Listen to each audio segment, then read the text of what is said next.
Well, welcome to autumn in Cambridge. It's nearly the middle of November and it's about 10 degrees centigrade, so it's a fairly chilly day, hence the clothing.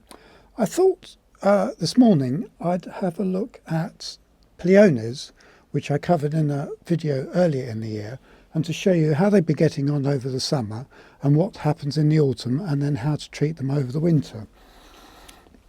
As you can see, just in the last couple of weeks, the foliage has turned, they vary in their behaviour. The foliage has turned from the sort of bright green that it's been all summer to this actually quite attractive yellow. They go through this sort of stage of actually looking quite colourful just for a week or so. And then the leaves, just when they've got to the certain stage, they just drop off very cleanly to leave the bulbs that are going to overwinter, and now they're going to be completely dormant for the next 3 or 4 months. I'll just bring you a bit closer so you can see what's been going on. This is, which one is this?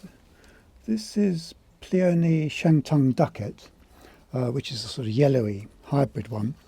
And you can see this has produced some really quite big fat pseudo bulbs and a lot of little baby bulblets, which, if this was an important variety to you, you could save all these and grow them on for a couple of years to reach flowering size. What else have we got? They vary a lot in their stage of behaviour, and you can see this pot has got 2 different varieties in it, with a sort of dividing line there. This variety has produced much smaller pseudobulbs, quite sort of thin and tall, whereas this one has produced larger ones. These are 2 unnamed varieties. This is a large pan of my favourite, and the one that I would recommend you to grow if you're beginning to grow Pleiones, the straight Pleione formosanum. In my experience, the flowers last much longer than a lot of the hybrids, and if you have a decent sized group of them in this, they can look really good for a month in bloom. Absolutely wonderful.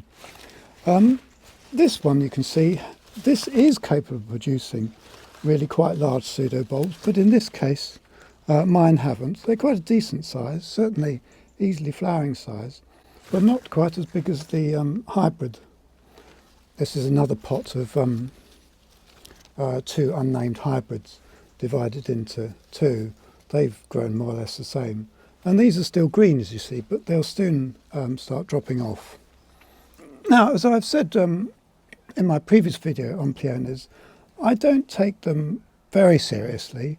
They grow really well for me here, and during the growing season, if I remember, I give them a sort of 1/4 to 1/3 strength dose of a general purpose liquid feed, and then starting in August, towards the end of August, September and October, I give them another week dose of a high potash tomato type feed. That's to help build up the pseudo bulbs in size and to help them mature and to produce buds at their base that will flower next spring. Now, what do you do from now on? I just leave them here. I tidy up the leaves as they drop off. It's very sheltered here. This is the house wall, and then it's in this corner between the greenhouse. And these will stay out here all through the winter. If really cold weather is forecast, minus quite a few degrees centigrade, I keep some offcuts of plywood and insulation that I can sort of put over them, and some sacking to just keep the real cold away from them. What do you do if you live in a much colder or a warmer climate? In that case,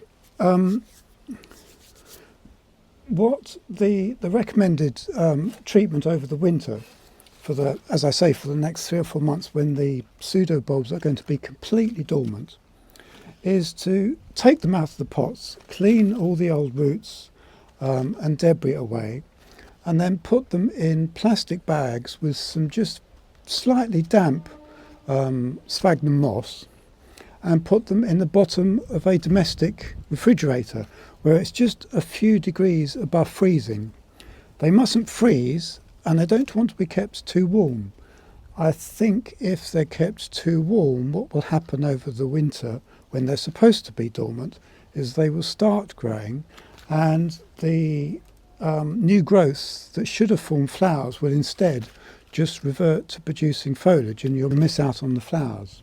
But here, because the climate is, very sort of gentle in the winter, most of the time, these can stay out all the winter and I don't have to worry about them. Also, they're being right near the house, they're sort of sheltered from the worst of the rain. So although they're quite damp still at the moment, through the winter, when they're tucked in next to the house and maybe covered over the summertime, they'll remain just damp.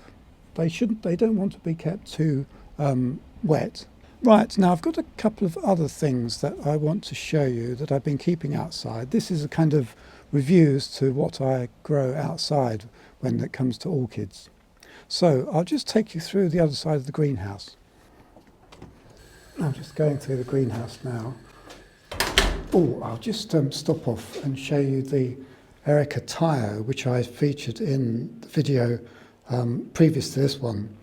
It's still looking absolutely wonderful. It's a fantastic orchid to have. Anyway.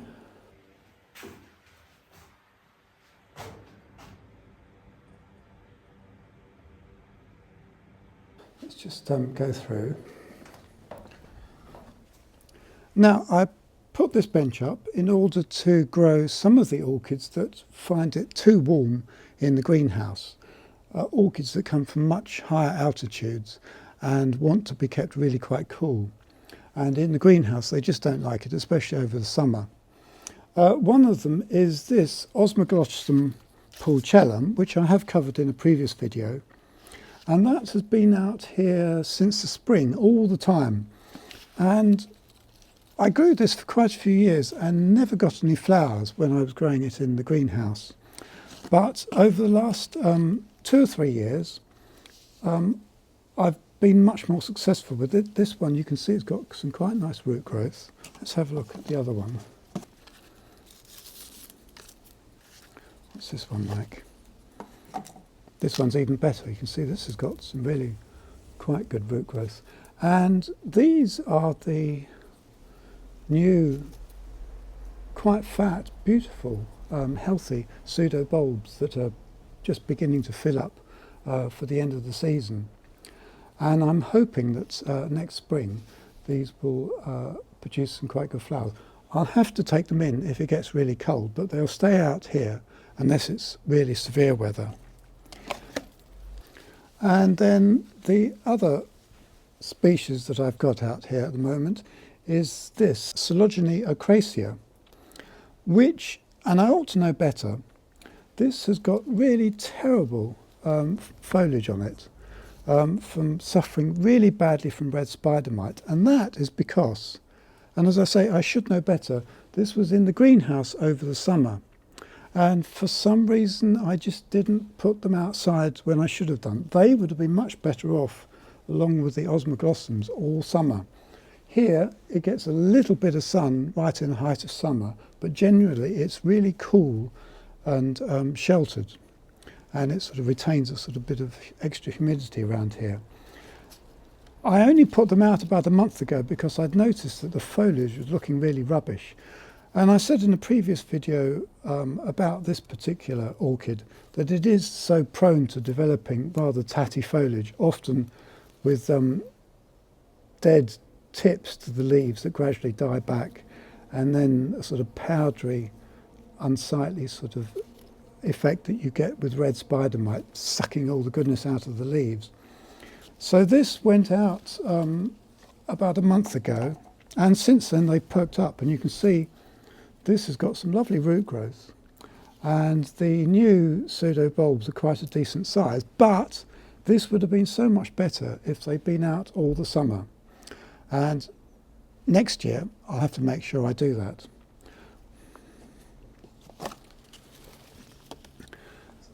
The other orchids, 2 orchids that I want to show you that have been outside all summer, and in fact stay out unless it's exceptionally cold weather in the winter, are my two Dendrobiums.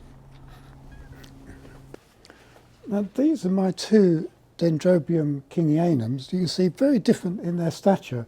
They do vary a lot in their size. This is a really lovely little petite one. You can see this one's produced a kiki there that could be detached. This has very delicate little pink flowers, and this has been out all summer and will stay out all the winter unless it's exceptionally cold. And then I have this one, which is not too big in stature, but is a sort of white one with very delicate sort of pinky spotty markings.